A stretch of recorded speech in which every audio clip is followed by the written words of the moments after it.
Our next presenter, when you read his bio, Troy Sterling Nies is a composer, paramedic, and physician's assistant. That in itself is a workshop. But today he's going to be talking about composing music and creating audio for films. So please welcome Troy Sterling Nies. Good morning. Can you hear me okay? Great. Like you said, my name's Troy Sterling Nies. I'm a composer and an audio designer.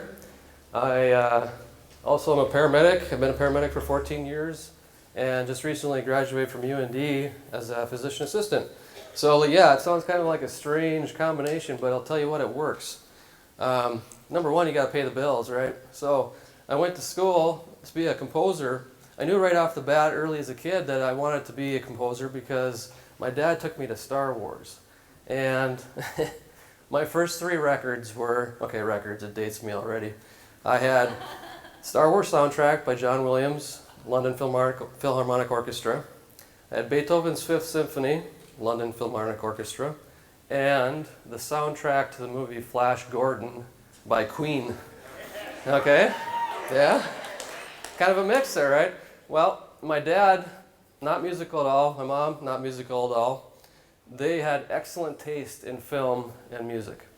So I was watching Star Wars very young, probably too young. And I remember watching, you could rent Laserdisc at Place TV and Electronics. And the first movie I saw in Laserdisc was Alien. Okay, I think I was 7. I was watched it with my grandma and my dad, so that's where the good film taste comes from. So started playing piano, 6 years old, knew I was going to do something with music. Continued with lessons. I still play piano, it's my main instrument. And got together with some buddies around the 7th and 8th grade. So we were like, okay, we're going to make the next Star Wars, right? They were horrible. Absolutely horrible. So I was the guy that ended up doing the sound effects and music, and at that time, I don't want to sound like some kind of, I'm an old fart here, but we had like 3 VHSs, and we were dubbing and cutting and doing all the old-fashioned way. So you're really lucky. You've got digital, you've got software, and all kinds of cool equipment. And we're going to talk about some of that equipment today and how we use it for sound effects.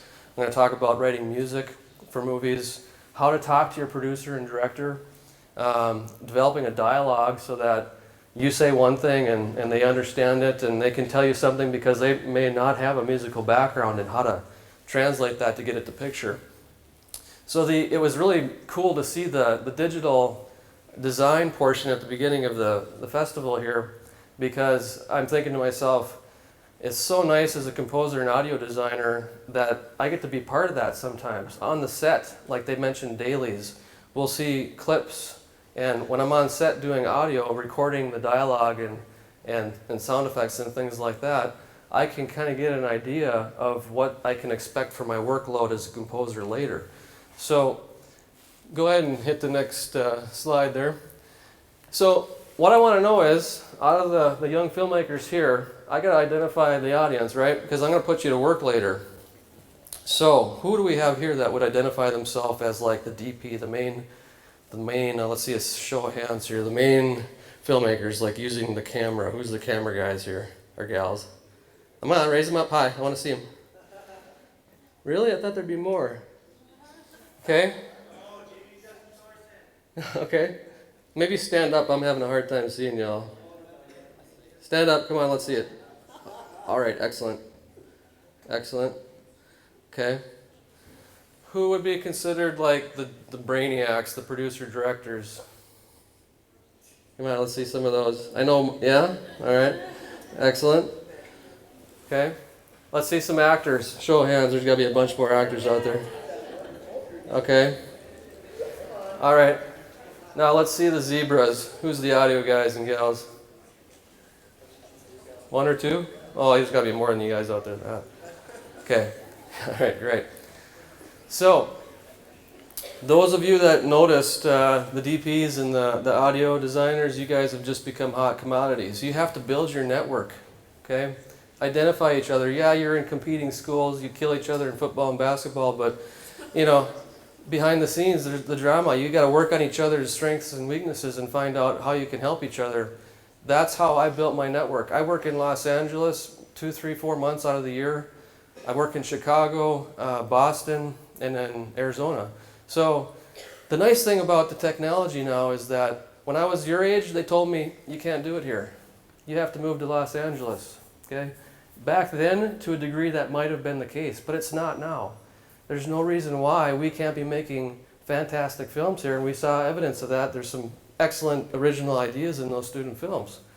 Draw off your strengths here that you have. Plenty of you. Work together. Some of you have equipment. Some of you don't. Share. You'll get there, okay? Learn your craft here, and then show the world that North Dakota can make great films. All right, so what's next? The clip? All right.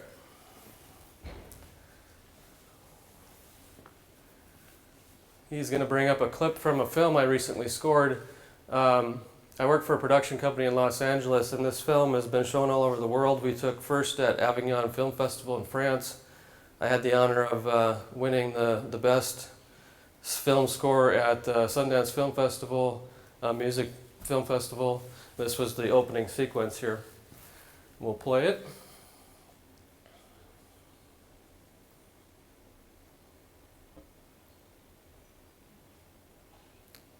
Got sound?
So that's the opening title sequence, and I show this because this film has won numerous awards, and it's a great learning tool, I think, for beginning filmmakers, because this film goes back to the basics of cinema.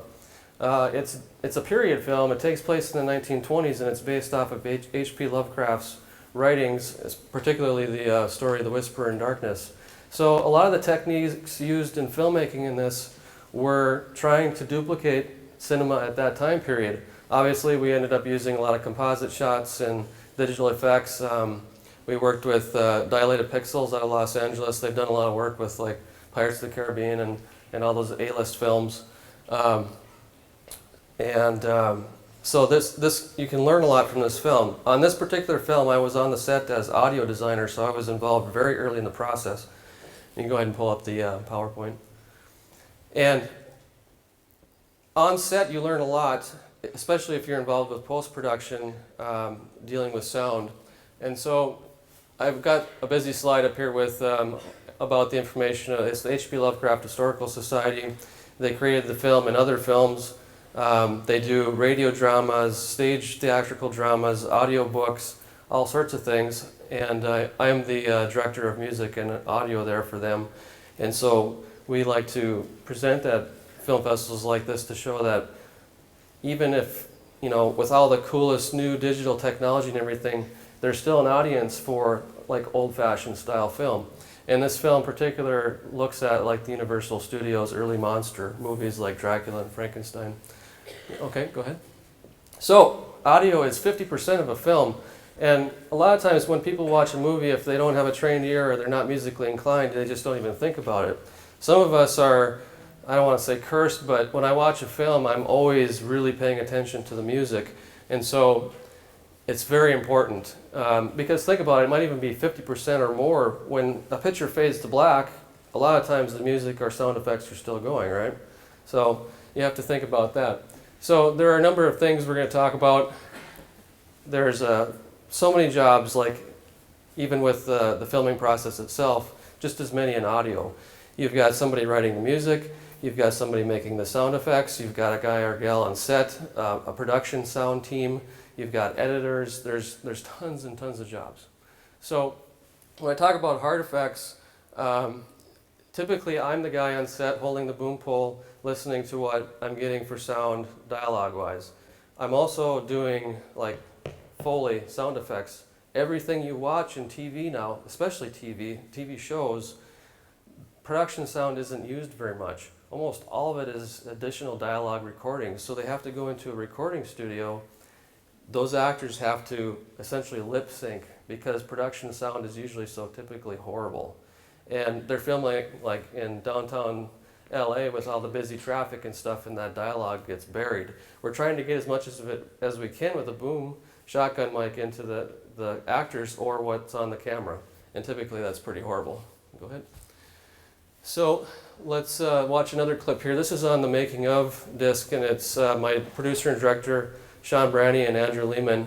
And there's some video of what we did on set and how it kind of all comes together here.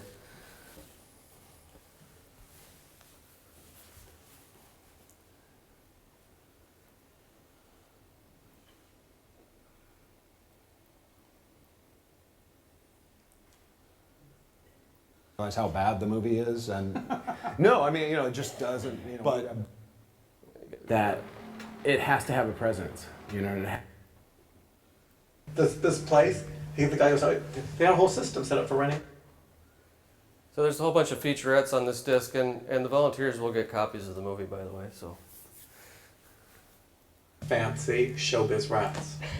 Swear to God, this place, the guy goes, oh, they had a whole system set up for renting rats. Glenn Alfonso, who is the hair and makeup artist on the movie, found a real human hair lace front toupee thing for Matt, and dumped on his head. and Glenn kept saying, you know, I've spent more. there you go. You can leave it there. Audio is a big part of movies, and you don't really realize it until you watch it without the audio fixed and realize how bad the movie is. And no, I mean, you know, it just doesn't. You know, but as soon as you make the picture right and then add audio, it's like, you know, wow, movies really come to life.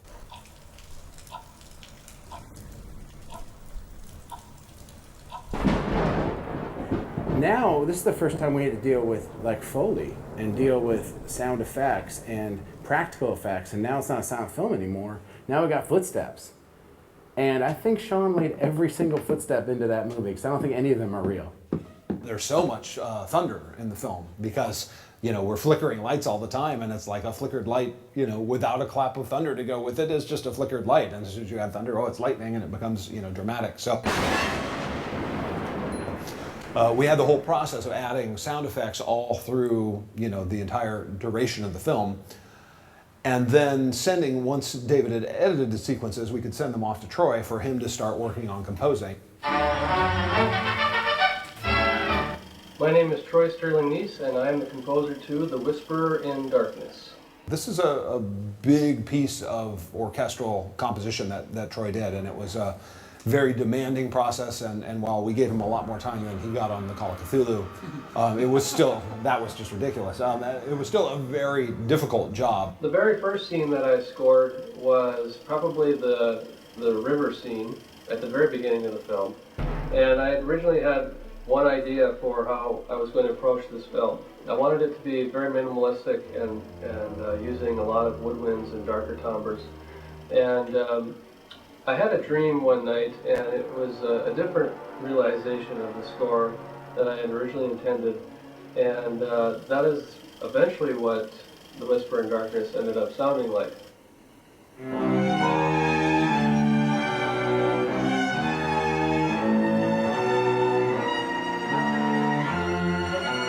We got nothing but heroic things to say about Troy and the work he did in contributing to the experience of the picture overall. Here's my little mini studio where when I had some ideas I sat down and worked on it after working on the set. We had some downtime. I was also part of the production team, and Amanda and myself drove a Penske truck from Los Angeles all the way across the United States. You know, we had a truck full of Mego and lights and water barrels and gear. Wardrobe, gear. Everybody's clothes. Like, we had a fairly brutal week the schedule was tough in New England, and we finally wrapped there. Everybody else was flying back to LA. Those two hopped back in the truck and had to drive, you know, virtually non-stop coming back.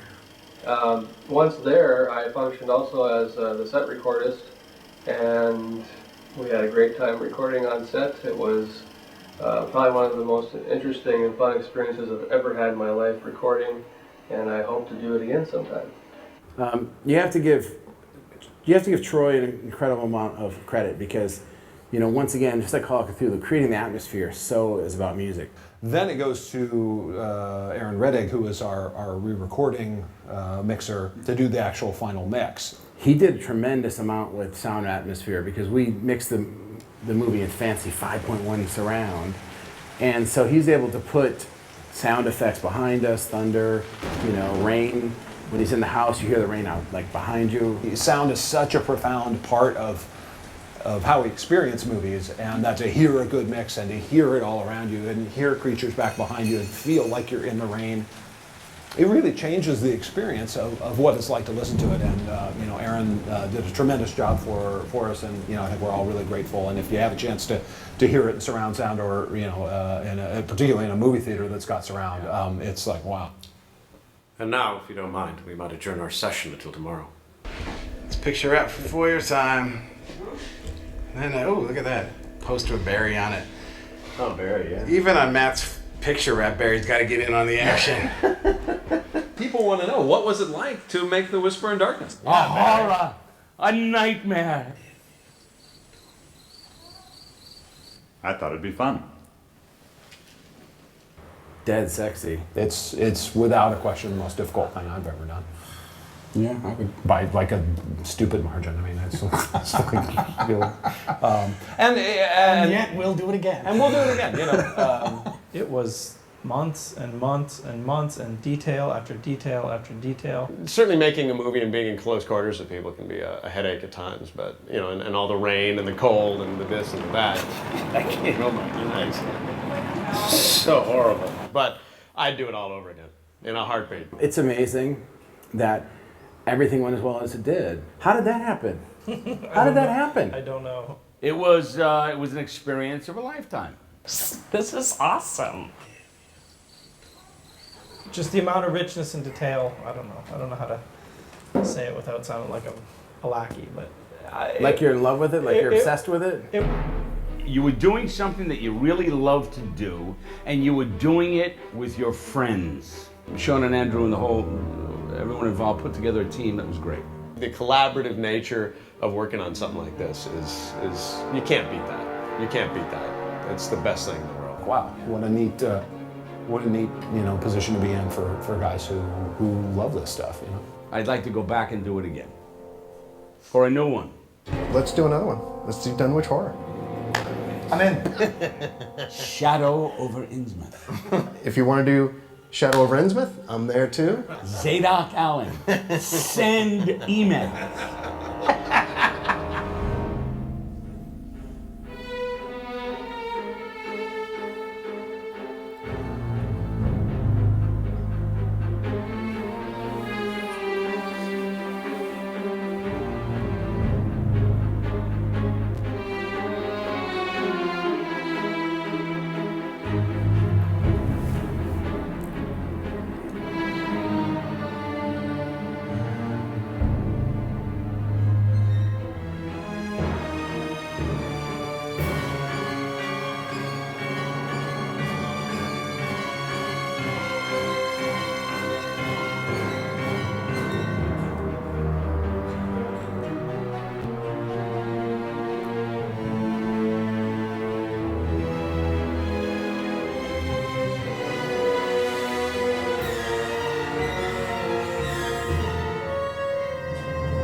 Okay, so that's a taste of the crew that I work with, and it just goes to show that so many of us have to wear many different hats. And at this stage in your career and getting into filmmaking, you know, we ask for a raise of hands of who's the camera guy, gal, who's the sound person, and so on.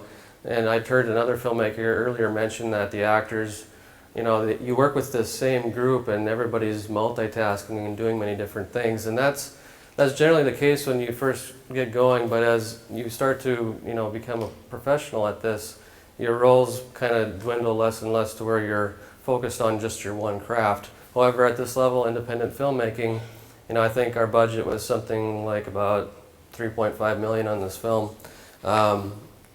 which isn't a big budget at all.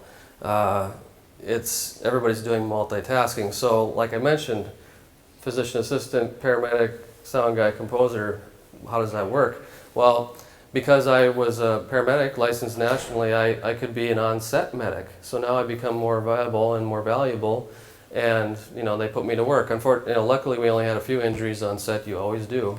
So that was another hat I wore. And then of course they mentioned driving our gear from Los Angeles. We had to port it all up to Vermont where we filmed, Massachusetts, and then of course the actors get to fly, you know. And us grunts have to ride the bus. But so that's kind of how it works. Now, if there's a couple things I want to impart to you as writers and filmmakers is that think about sound very early because it will save you money, all right? It will save you tons of money because I can't tell you how many projects I've worked on where I'll hear a director say, we'll fix it in the mix.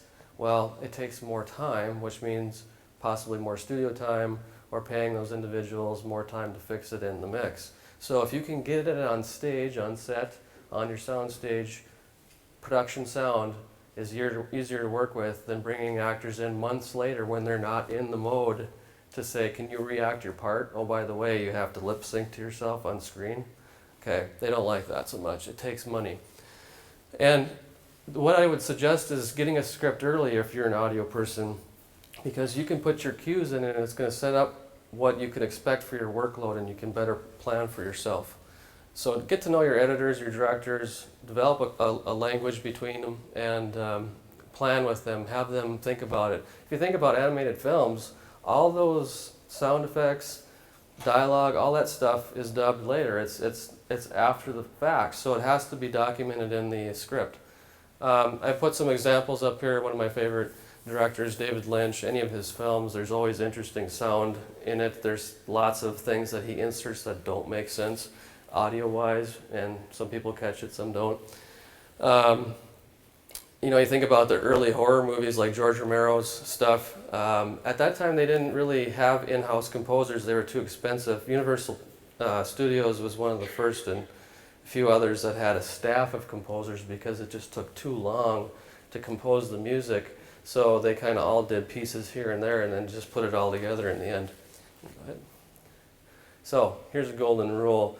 Always, always get sound, set sound, room tone, ambience, however you want to say it, because there's always inevitably altering of the dialogue. And what happens is, we're going to do a demonstration here where we'll have you get up, film some audio, and we'll play it back and you're going to hear how horrible it sounds. Okay, so what they do is they take that dialogue, put it into their audio editing software, and they cut out all the noise in between. Well, if I record just the sound of this room here, well, you know, everybody's out, it's quiet, we don't have fans running and things if possible, and I record a minute or two of just silence essentially. Every place you're in has a sound to it. Inside your car, in your bathroom, in your bedroom, out on the street, up on stage here, it all has a sound to it. So we take that sound, take the dialogue, and float it in underneath it. So when we cut all that garbage in between, it doesn't have like stops and starts where you can hear it cutting out. Okay? So get it. If you don't, you're going to be in trouble. And next. Okay, so I just have a couple examples here in the film. We had to record inside of a Model T and a Rolls Royce. We had a set that we built. We actually built a house on a sound stage, and that's me there being goofy. The sound stage you can see in a barn. The sound stage was a sound stage. They built an airport next to it. Okay, so we were dealing with airport noise through all of the shoots. So we'd have to time. We had to get like when planes were flying in and out to know when we could record certain scenes. And then of course, I live in Killdeer now, and you know, I'm dealing with horrible weather up there and recording. I'm getting sounds of dogs and oil rigs and everything else from my audio library, and you find out how it sounds like there. Go ahead. Okay, so I mentioned sound is 50%. People will watch a film with poor visual quality if the sound is good, but if the sound is bad, they turn it off. And we know this because now, you know, they're following like YouTube watches and video and things, and statistics show that if there's poor sound quality, it doesn't get as long duration watch. So that's something to keep in mind. So sound quality is very important. Okay, we'll have our next clip. You can back up one. So let's do the 3 short little clips here, or just in this interest of time, let's do one. Let's go with fog and noise. So this was on set. This is in Bronson Canyon, you know, right below the Hollywood sign, okay, in Los Angeles. Yeah, he's in there. And they're getting ready for a shoot here. You can hear the horrible noise. We have rain machines, fog machines, generators for lights. And my director says, we should probably get set sound.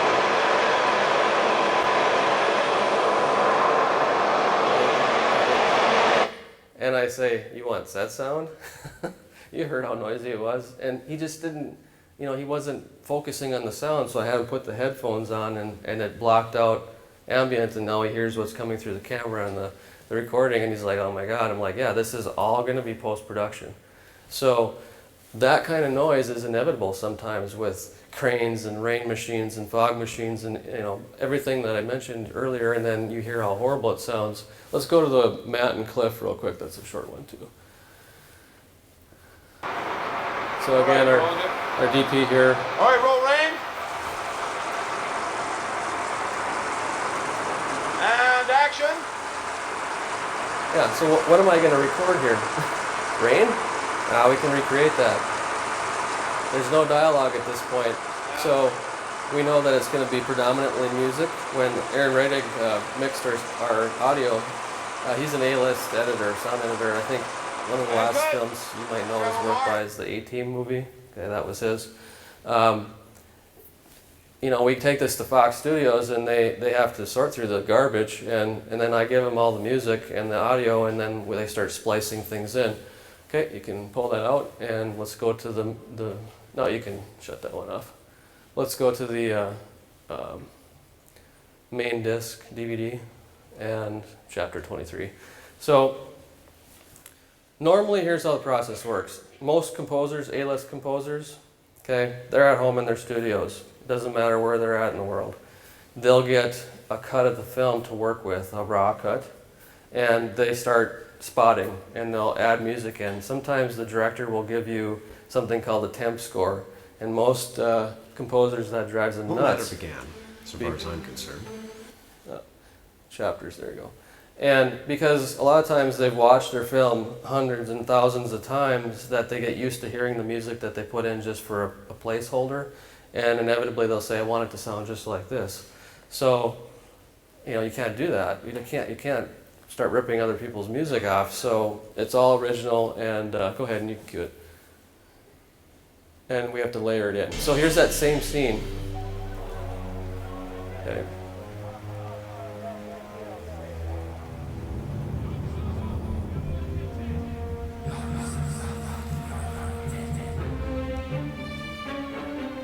We can bring the sound up a little bit on it.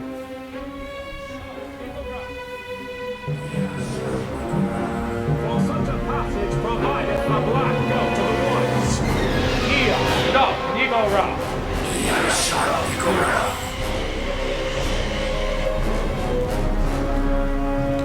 Follow the seventh and final.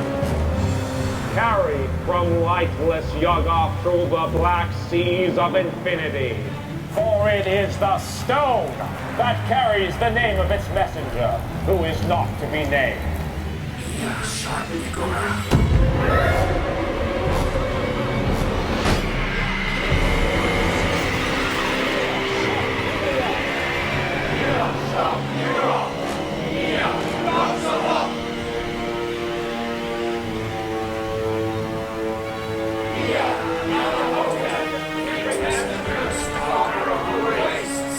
Om, Daka, Linka, Niblad Zin. Yogsahoff, Njal Mitten! Yogsahoff, Njal Mitten! Kakt akta men Iasela. And in the name of the black go to the woods with 1,000 yards.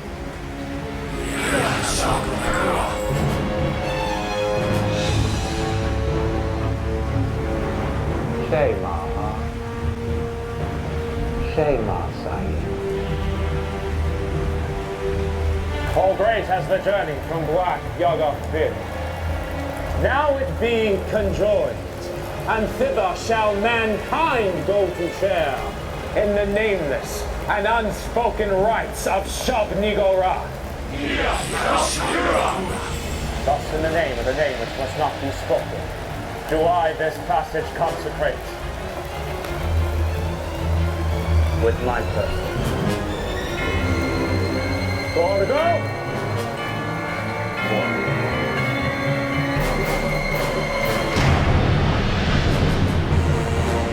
Open! Shall the passage be rendered? In the name of the black oak of the woods with 1,000 young!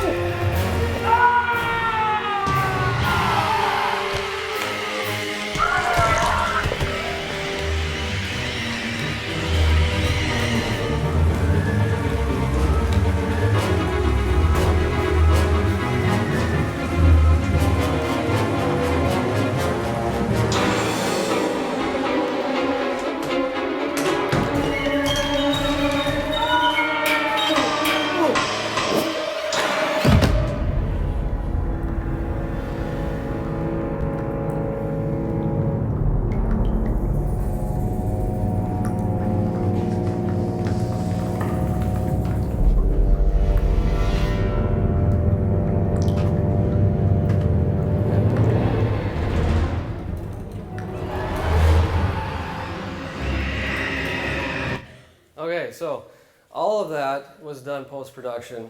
The only thing that wasn't, I guess, would have been some of the dialogue or the guy with the funny hat. Okay, we actually had him lavaliered up, and it was mostly for reference so that when the actor was in the ADR session, he could watch his lips and how he did it. But I think we actually were able to keep some of that production sound, even with all those generators and stuff, because we've got some really good editors. So you're gonna work on getting better sound for your next film. What are you gonna do? You need some equipment, right? We need to kind of move a little quickly here, I think. I talk about microphones, shotgun mics, wireless lavs and stuff, but really now I did some looking on the internet. I just saw last night you can use your iPhone that has a really cool microphone plug-in adapter.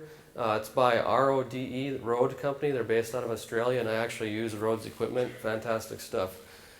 and for very cheap considering a lot of the professional alternatives. So yeah, you could use a broom pole and stick your iPhone on there with that microphone, and you already spent what, $500 on your iPhone. That's about how much your shotgun mic is going to cost.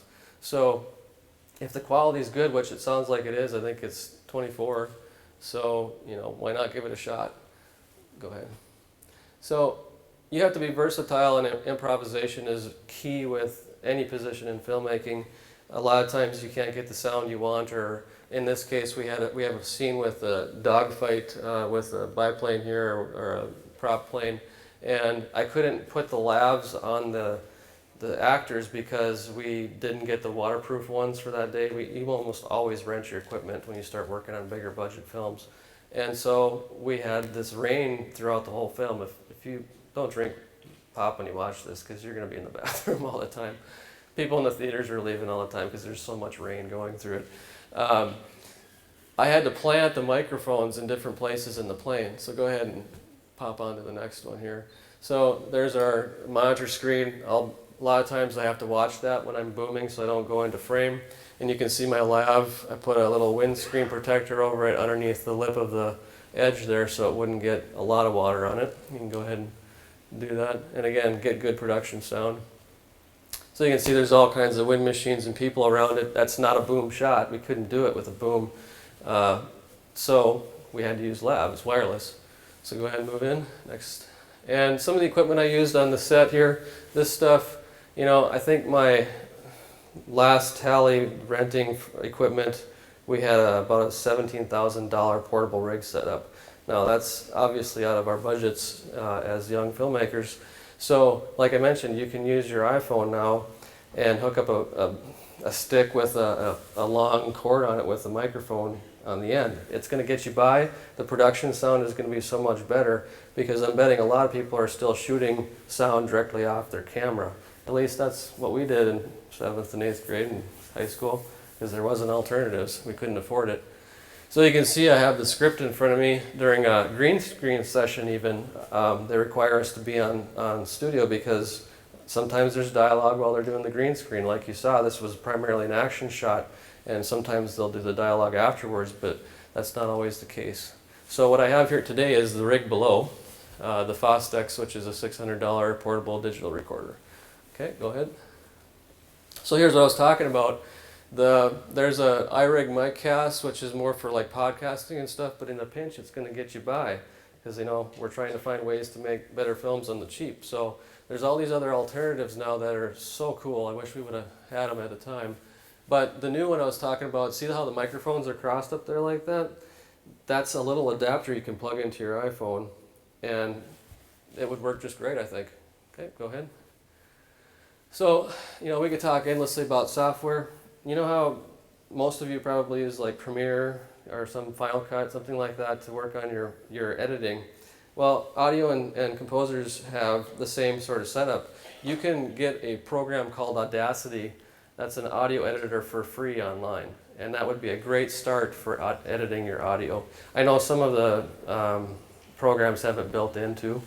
I myself have in my studio a PC and a Mac setup. I use Logic Digital Performer on the music side and also Sonar, and that's pretty much my setup. So there's tons out there. You can look on the internet mostly for those. Okay, next. I've given you some resources here. I mentioned Audacity, filmsound.org. If you have no experience with audio but want to know more and to make your films better on that end, that's the website you need to go to.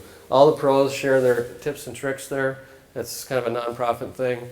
And there's 2 great books. The Sound Effects Bible by Rick Byers. It's not just about sound effects and how to make them. It deals mostly with Foley, but it also talks about the basics of a portable rig and production sound. On the Track is definitely more geared towards composers. It's got a lot of excerpts from A-list films. There's excerpts from Star Wars and Indiana Jones and all that stuff in there to show you how they layer different sounds and actual music cues. But there's a great section that's meant for producers and directors to read so they better understand our role. Okay, next. So we're going to do an exercise here. How are we doing for time? 5 minutes. Okay, great. I need a camera person. Who was raising their hand down here? There was somebody in the front. Camera person. Come on, there's got to be somebody gullible enough. How about, okay, come on up. 2 actors. Come on. Who's the Mandan people? Come on. That's where I'm from. Let's go.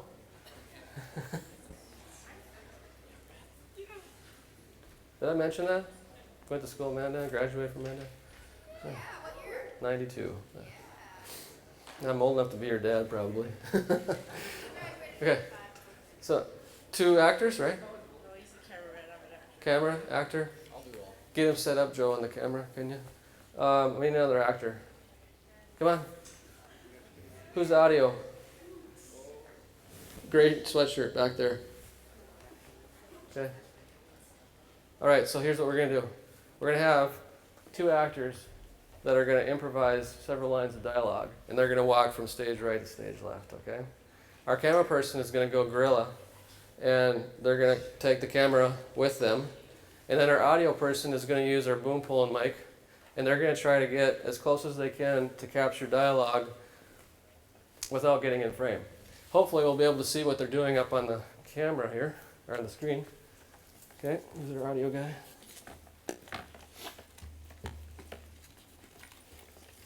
Have you used these before? Yeah. Okay.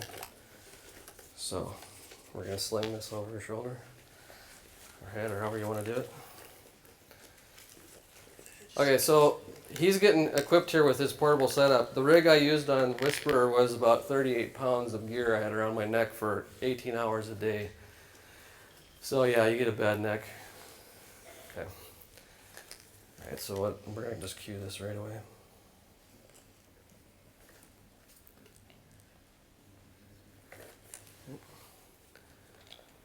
So I'm using a Rode shotgun mic, a Rode boom pole. No, I don't have stock in Rode, they just make good stuff. Okay.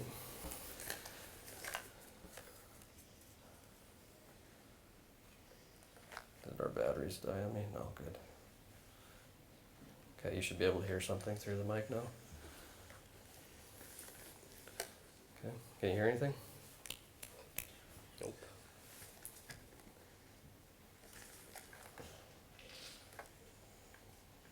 I got it turned up here. Should be able to. Yeah, I can hear something. Can you hear me now? Test, test, test, test, test. Okay, good. You can adjust this by just unscrewing it. Okay, actors, have you got your lines figured out? You improvising? Maybe just talk about the film festival as you got here, where you come from, whatever you want to talk about, okay? And we're going to have you come from one stage side to the next. Okay. Improv. Camera guy, over here. Okay, so on set, you are like in the back pocket of the camera person because usually the rig you're using plugs directly into the camera, so you're transmitting sound to them as well as they're capturing sound on their microphone, and we're capturing sound with our portable digital recorder. Audio guy, come over here. Okay. Now, your job, go ahead and put your phones on. You want to get as close as you can, pointing down towards where their mouths are to catch audio. You're going to probably have to expand that way out. Okay. This would be more documentary style shooting, okay? Because it's not staged. We don't really know what they're going to do. So, see how he's in frame? That's not what, okay, we need to show what he's seeing. Can we do that?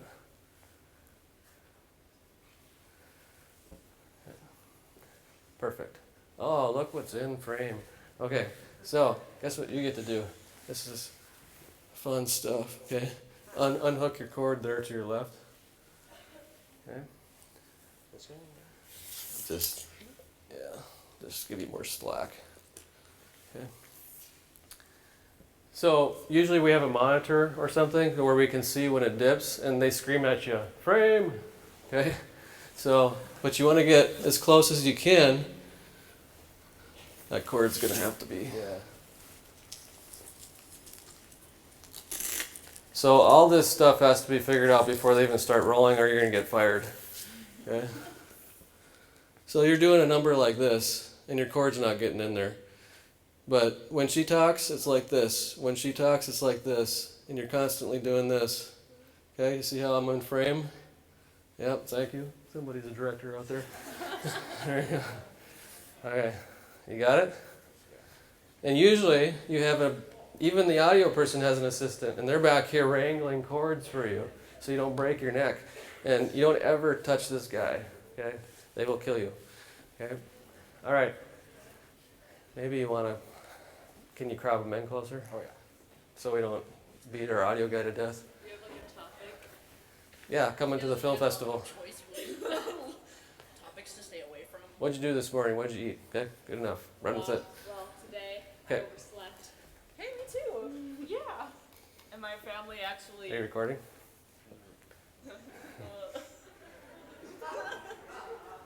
My family actually forgot to. Okay, so usually the way it works is quiet on the set, right? Everybody yells that. And then they'll say speed or recording, which he is. And then we say action and walk, and you're gonna follow. Well, we both overslept today. Yep. And then I went to work. Yep. And Okay. my family forgot me at home because they thought I would have one of them. So. Cut. Come back. Okay. Here's how it's gonna work. You're gonna go like this. Okay. Get that you're gonna be my wrangler, all right? Drag that cord out of there. And these aren't incredibly heavy, but after many, many hours, they get a little annoying. Okay, ready? Here we go. Action. So you overslept? I overslept today. And your parents forgot you? They forgot me at home. Your life sucks. Yeah. Well, my dad called my mom. Well, my mom called my dad. And what did he say? He was like, you took Ashlyn, right? And she was like, no. And she was like, you didn't take Ashlyn? And then she was like, no. Yeah, and I was in the middle of a dream, and my dad opens the door, and he's like, Ashlyn. I was like, oh my gosh. Okay, cut. Where are you guys from? Mandan? Mandan. For a moment there, I thought you were from the valley, because you know, Oh, yeah. Okay, great. Can we play back that clip? Okay, you're good. Let's stop this. All right, you guys can beat feet if you want. All right. So the next step would be we take our audio from the shot that day and we go back to the studio and we'd... Oh, you did? Okay, go ahead. He's going to play back. Okay, so usually the way it works is... What is that? What else is that? And I'll say speed or recording. GX. And then we say action. Okay, it's... Well, we both overslept today. Yep. No, that's and fine. then I went to It'll work. work for demonstration Yep. purposes. And Okay. my family forgot me at home. They thought I would have woke up in front of them, so. Good. Okay, you can stop it. Mic on? Okay, this will be real quick. So, remember the last clip we played? That was coming from the camera, right? Just a little microphone built into the camera. It was real hard to hear. It was real low quality. It sounded like you heard everybody in the audience. Well, the other example we have here is coming off of Audacity, and this is the audio straight from the boom. The first 60 seconds here was when we were just standing and the actors moved, but the boom stayed. So you can hear, listen closely, you'll hear how the sound is real proximal, it's real apparent, and then it kind of fades off. Okay, we should be able to play this, I hope. This is on computer. My family actually forgot to. Okay, so you can turn it up a little bit too. I'll tell it. Okay. I'll tell you how I overslept you.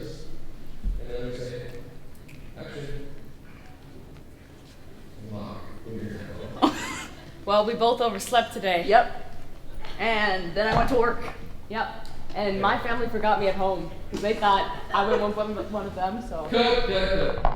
Okay, so it kind of was all over the place. It wasn't real clear. So then we got the boom mic in close. All right. So you overslept? I overslept today. And your parents forgot you. They forgot me at home. Your life sucks. Yeah. Well, my dad called my mom. Well, my mom called my dad. And what did he say? He was like, "You took Ashlyn, right?" And she was like, She was like, no. And then- she was like, "You didn't take Ashlyn?" And then she was like, no. Yeah, and I... So when the sound is that close up, it's so much easier to edit. We don't have to worry about a lot of the background sound, and we can take our room tone and find these noisy areas and put the room tone underneath it, so you have a much clearer, fluid sound. And could you all hear the difference? It's pretty apparent, isn't it? So even with your little iPhone with a microphone, getting it close up out of frame is going to sound so much better. All right, so thank you very much. Thank you. Thanks. So you can see how, that's just a very small example, but we're talking, there's lighting people and makeup people, and they're all hovering around. You've got this humongous crowd and cords and cables everywhere, you know, and then you got to hold this boom pole up for 18 hours a day, and it gets a little busy. So thanks for everyone. If you got questions for me, you can hunt me down later in the day. Thank you. Thank you, Troy.